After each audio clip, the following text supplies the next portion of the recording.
Miércoles 4 de octubre, en que celebramos la memoria de San Francisco de Asís. Por la señal de la Santa Cruz de nuestros enemigos, líbranos, Señor Dios nuestro, en el nombre del Padre, y del Hijo, y del Espíritu Santo. Amén. Señor mío y Dios mío, creo firmemente que estás aquí, que me ves, que me oyes. Te adoro con profunda reverencia, te pido perdón de mis pecados y gracia para hacer con fruto este tiempo de lección divina. Madre mía Inmaculada, San José, mi Padre y Señor, Ángel de mi guarda, interceded por mí. En este día, miércoles, en la primera lectura, leemos el libro del profeta Nehemías, capítulo 2, versículos 1 al 8. En el primer mes del año 20 del reinado de Artajerjes, siendo yo, Nehemías, el copero mayor, serví una copa de vino y se la ofrecí al rey. Nunca me había presentado ante él con cara triste. Entonces el rey me preguntó: ¿por qué estás tan triste si no estás enfermo? ¿Qué es lo que te preocupa? Sentí entonces un gran temor y le respondí: que viva el rey para siempre. ¿Cómo no he de estar triste cuando la ciudad donde se hallan enterrados mis padres está en ruinas y sus puertas consumidas por el fuego? El rey me dijo: ¿qué es pues lo que quieres? Me encomendé al Dios del cielo y le contesté al rey: si le parece bien a mi señor el rey, y si está satisfecho de mí, déjeme ir a Judá para reconstruir la ciudad donde están enterrados mis padres. El rey y la reina, que estaba sentada a su lado, me preguntaron: ¿cuánto durará tu viaje y cuándo volverás? Al rey le pareció bien el plazo que le indiqué y me permitió ir. Entonces yo añadí: ruego a mi señor el rey que me dé cartas para los gobernadores de la región del otro lado del río para que me faciliten el viaje hasta Judá, y una carta dirigida a Asaf, encargado de los bosques reales, para que me suministren madera para las puertas de la ciudadela del templo, para el muro de la ciudad y para la casa donde me voy a instalar. Gracias a Dios, el rey me concedió todo lo que le pedí. Palabra de Dios. Al leer el libro del profeta Nehemías, vemos cómo éste le pide al rey, de una manera no planificada, no planeada, que le permita regresar a Jerusalén para reconstruir la ciudad donde están enterrados sus padres. Pero la primera cosa que deberíamos analizar en profundidad delante de esta lectura es que el resultado de todo lo que acabamos de leer sale muy bien, sale de una manera positiva, pero sin embargo, Nehemías está lleno de miedos de qué pueda decir, qué pueda pensar el rey, de qué pueda hacerle el rey. Claro, está el miedo de presentarse delante del rey y que el rey no se sienta satisfecho con su servicio y ponerse a imaginar qué es lo que puede hacer el rey, que el rey le puede decir cualquier cosa.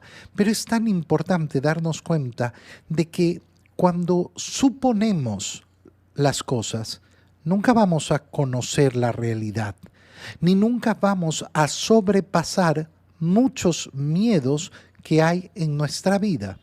Miedos que surgen solo de la suposición. Y esto lo vemos a diario en la vida de las personas. ¿Cuántas personas no tienen conversaciones que deberían tener tanto en su ambiente familiar, en su ambiente laboral, entre sus amigos? ¿Por qué? Por el miedo a la respuesta del otro. Porque me imagino lo que puede responder. Y entonces, porque me imagino lo que puede responder, porque me imagino yo lo que puede pasar, me quedo congelado. Me quedo sin hacer nada, sin decir nada. Y entonces esta lectura nos tiene que llevar a recapacitar sobre esto, sobre esta condición tan sencilla. Cuando mi vida está basada sobre los miedos, nunca voy a poder avanzar de verdad. Y esto sucede continuamente continuamente. Es impresionante darse cuenta de la enorme prisión que significan los miedos. Para mí este es un tema sumamente importante. ¿Por qué? Porque la sanación de muchas almas está ahí. La sanación que lleva a la liberación de muchas almas está clavada ahí, en los miedos, que como siempre digo, es el arma favorita del demonio. Ahí donde hay miedo, no hay movimiento. Ahí donde hay miedo se congela mi acción, se congela mi alma, se congela todo, se congela mi ser y por tanto vivo esclavizado, esclavizado de las suposiciones.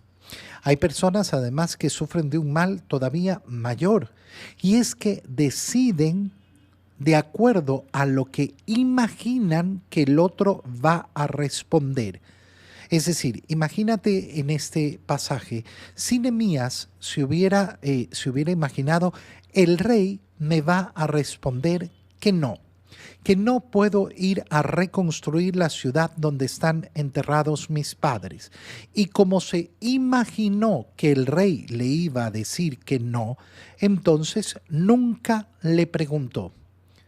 Bueno, resulta que su acción, su decisión está basada ¿en qué? No en la realidad, sino en lo que imaginó simplemente.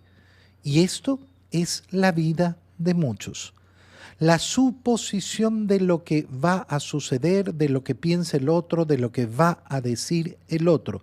Pero esa es una vida en la imaginación.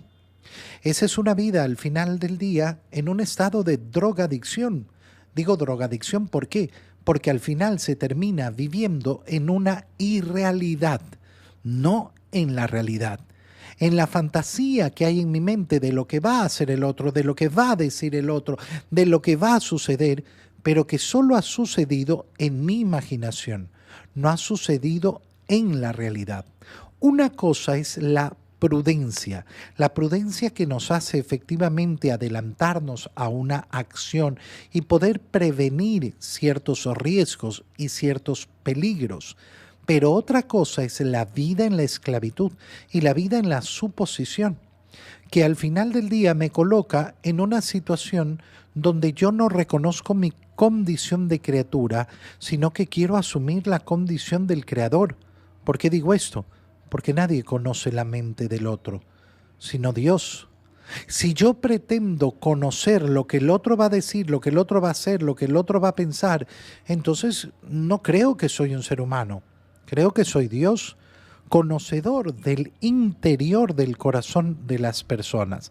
Fíjate rápidamente en la lectura cómo efectivamente Nehemías es copero mayor. ¿Qué significa copero mayor? Que sirve las copas, que está ahí sirviendo el vino al rey y sirve una copa de vino al rey. Nunca se había presentado ante él con cara triste. Y el rey, viendo su cara, le pregunta, ¿por qué estás triste? Quiero conocer el motivo de tu tristeza. A Nehemías se le preocupaba, no, yo no puedo presentarme triste porque no le puedo meter tristeza al rey. Pero el rey, delante de la tristeza de su súbdito, quiere conocer qué es lo que sucede con él.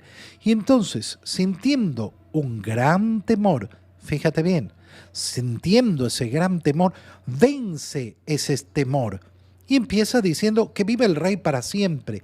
Es decir, le está manifestando, no es que yo no esté contento con el rey. El problema no es mi servicio con el rey, el problema no es estar aquí sirviendo al rey. Quiero efectivamente realizarlo y realizarlo bien, pero ¿cómo no he de estar triste cuando la ciudad donde se hallan enterrados mis padres está en ruinas, sus puertas consumidas por el fuego?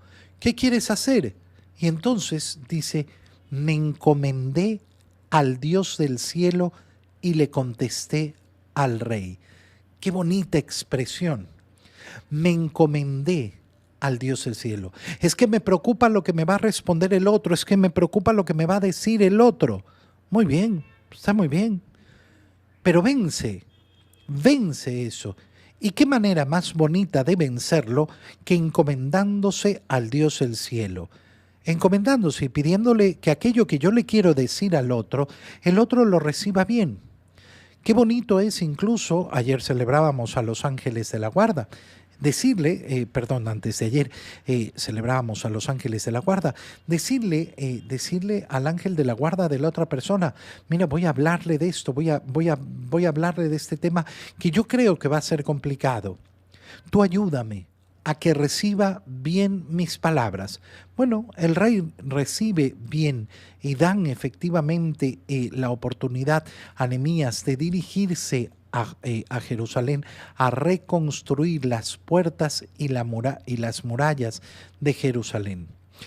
En el Evangelio, leemos el Evangelio de San Lucas, capítulo 9, versículos 57 al 62. En aquel tiempo, mientras iban de camino Jesús y sus discípulos, alguien le dijo, «Te seguiré a donde quiera que vayas». Jesús le respondió, «Las zorras tienen madrigueras y los pájaros nidos, pero el Hijo del Hombre no tiene en dónde reclinar la cabeza». A otro Jesús le dijo, «Sígueme». Pero él le respondió, «Señor, déjame ir primero a enterrar a mi padre». Jesús le replicó, «Deja que los muertos entierren a sus muertos. Tú ve y anuncia el reino de Dios». Otro le dijo, «Te seguiré, Señor, pero déjame primero despedirme de mi familia». Jesús le contestó, «El que empuña el arado y mira hacia atrás no sirve para el reino de Dios». Palabra del Señor. En el camino a Jerusalén, hemos leído ayer cómo nos contaba el Evangelio de San Lucas que Jesús tomó la firme decisión de ir a Jerusalén, sabiendo que ya había llegado el momento de su pasión, el momento de ofrecer su vida por nosotros. En ese camino a Jerusalén, en el cual ha tomado esa firme decisión Jesús de ir, sucede que mientras van por el camino, él y sus discípulos, en primer lugar, alguien se le acerca y le dice, «Te seguiré donde quiera que vayas». Y qué preciosa es la respuesta del Señor. ¿Por qué? Porque le manifiesta, maravilloso, muy bien. Recuerda que el seguimiento a Jesús es un seguimiento en libertad. Pero entonces, para que puedas tener libertad, tienes que conocer lo que significa seguirme. Las zorras tienen madrigueras y los pájaros nidos. El Hijo del Hombre no tiene dónde reclinar la cabeza. ¿Qué está haciendo el Señor? Está dándole profunda libertad a este hombre. Qué bonito es seguir ese discurso de libertad. ¿Por qué? Porque ayer decíamos, delante de las palabras del Señor, de esa reprimenda que le dio a Santiago y a Juan porque querían hacer bajar fuego del cielo contra aquellos que no querían recibir a Jesús en Samaria. Como el Señor dice, no, aquí es libre. Yo he decidido ir libremente a Jerusalén y cada uno aceptará el Evangelio en libertad. Cada uno vivirá la fe en libertad. Pero esa libertad requiere del conocimiento. Ahí donde no hay conocimiento, no hay verdadera libertad. Y por eso es tan importante que nosotros, para vivir la libertad de los hijos de Dios, nos esforcemos en formarnos siempre y en conocer más las Escrituras y conocer, por tanto, la sabiduría que Dios nos brinda. Pues bien, aquí hay una muy buena intención, te seguiré a donde quiera que vayas. Ya, pero esto no se trata de simples palabritas. No se trata simplemente de decir, ay, sí, yo te voy a seguir de una manera apasionada. Hay una realidad que tienes que conocer. ¿Quieres tomar esta decisión, la decisión de seguirme? Pues tienes que saber que va a ser duro, que no es fácil. Qué hermoso es cuando nos damos cuenta de que sí, seguir a Cristo cuesta, pero Cristo nunca nos ha mentido, nunca nos ha engañado. Qué terrible es cuando nos embaucan, cuando nos manipulan, cuando nos engañan, cuando nos dicen, no, no, tranquilo, no pasa nada, uy, sí, es facilito y no sé qué. Y después uno va descubriendo los problemas que venían detrás de una determinada acción, detrás de un determinado negocio o detrás de un determinado acuerdo al que llegamos. Qué hermoso es ver cómo Cristo no quiere manipular ni engañar. Ama verdaderamente. Y amar verdaderamente significa amar la libertad. Y al amar la libertad de la persona, se ama a la persona y entonces se le da a conocer lo que va a suceder en realidad. Te va a costar. Esto no va a ser sencillo.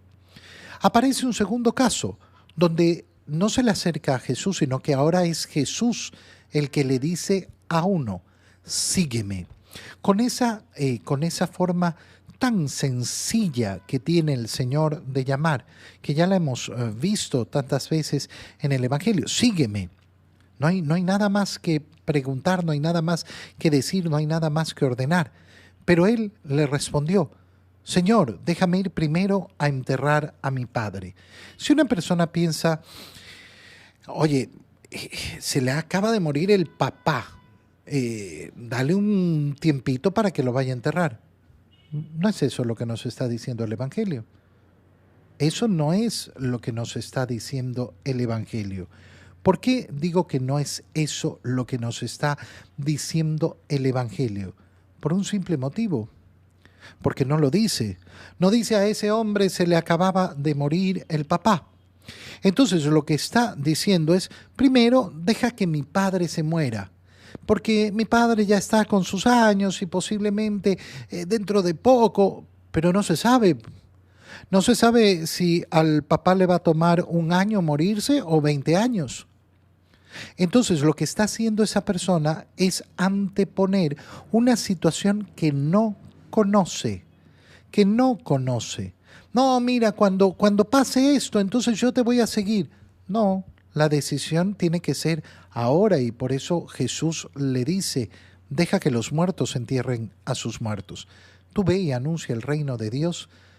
Es decir, esperando que se produzca la situación más favorable, que se produzca efectivamente, cuando todo esté a mi favor, cuando las cosas estén así y así, cuando pase esto, entonces yo voy a dedicarme a predicar el Evangelio. No, la predicación del Evangelio no puede esperar.